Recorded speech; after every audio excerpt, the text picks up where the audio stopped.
لو تناهيتم إلى سر الحياة وصنعتم كائنا حيا نرى لم نزد إلا يقينا بالإله لم نزد إلا يقينا بالإله. تو آپ مجھے بتاؤ کیا قارون سے زیادہ دولت کما سکتے ہو؟ ہے بھائی؟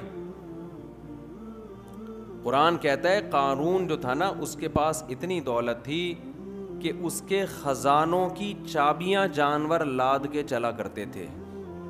خزانوں کی چابیاں اتنی تھیں, خزانے کتنے ہوں گے؟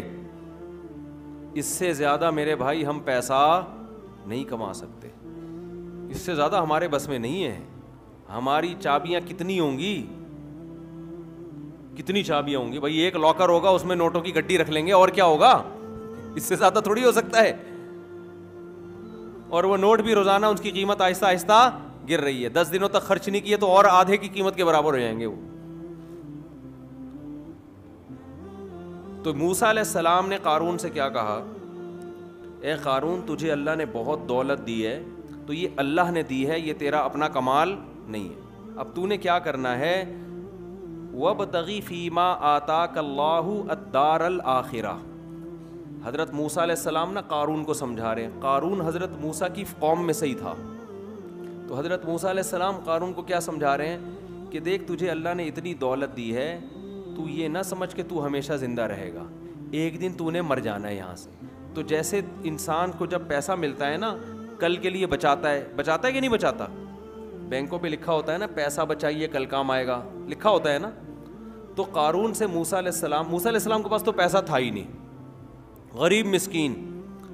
مجھے یہ بتاؤ مقام کس کا بلند تھا, قارون کا یا موسیٰ کا؟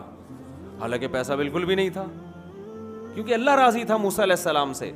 تو موسیٰ علیہ السلام نے قارون سے کہا کہ اللہ نے تجھے اتنا پیسہ دیا, اتنی دولت دی, تو ہمیشہ دنیا میں نہیں رہے گا, ختم ہو جائے گا. جیسے تو اس پیسے کو انویسٹ کر کے اور مزید پیسہ بناتا ہے نا, تو آخرت کے لیے بھی انویسٹ کر. مرنے کے بعد تیرے وہ پیسہ کام آئے گا جو آخرت کے لیے بھیجا. غریبوں کو کھلا, دین کی اشاعت پہ خرچ کر, رشتہ داروں پہ خرچ کر. وَابْتَغِ فِي مَا آتَاكَ اللَّهُ الدَّارَ الْآخِرَةَ. جو دولت اللہ نے تجھے دی ہے اس سے آخرت کی بھی فکر کر. ایک حکم موسیٰ علیہ السلام نے یہ دیا. دوسرا موسیٰ علیہ السلام نے یہ حکم دیا احسن کما احسن اللہ الیک.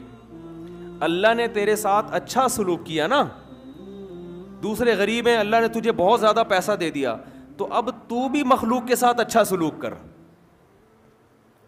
اور تو بھی اچھے اعمال کر. اس کا شکر یہ ہے کہ تو بھی اللہ کا شکر گزار بندہ بن جا. دولت دی ہے تو نماز زیادہ پڑھ, روزے زیادہ رکھ, غریبوں کو زیادہ کھلا, عبادت زیادہ کر تو دوسروں سے.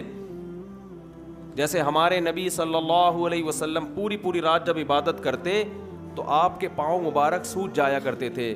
امی عائشہ رضی اللہ تعالی عنہا نے فرمایا کہ اللہ نے آپ کے اگلے پچھلی خطائیں معاف کر دی ہیں, تو آپ اتنی عبادت کیوں کرتے ہیں؟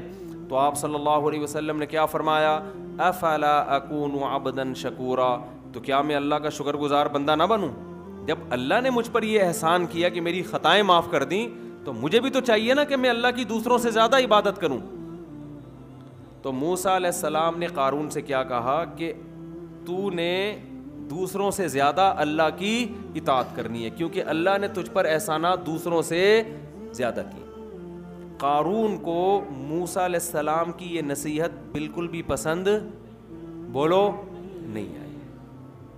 دولت کے نشے میں انسان کو تھوڑی مولویوں کی باتیں اچھی لگتی ہیں. ہم جب تاجروں کو بتاتے ہیں نا اس طرح سے تجارت حلال ہے, اس طرح سے حرام ہے, تو بعض تاجروں کو غصہ آتا ہے کہ یہ مولوی بزنس میں کباب میں ہڈی کیوں بنتے ہیں, ہمارا مرضی یار, جیسے چاہیں پیسہ کمائیں. ہوتا ہے کہ نہیں ہوتا؟ علماء بتاتے ہیں بھائی یہ جو تم چیز خرید رہے ہو, خرید کے آگے ابھی قبضے میں لیے نہیں اور آگے بیچ رہے ہو, تو اپنے قبضے میں چیز لیے بغیر آگے بیچنا اسلام میں کیا ہے؟ جائز نہیں ہے.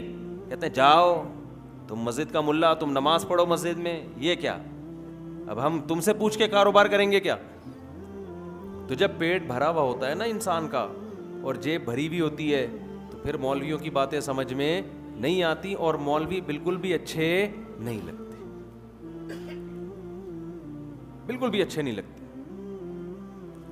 میں نے ایک جگہ نکاح پڑھایا, تو جیسے ہی نکاح پڑھایا دولہا کی سالیاں والیاں ساری جوان لڑکیاں آ کے بیٹھ گئیں نا ادھر ادھر, ہاں یوں کر کے جیسے فری ہو جاتی.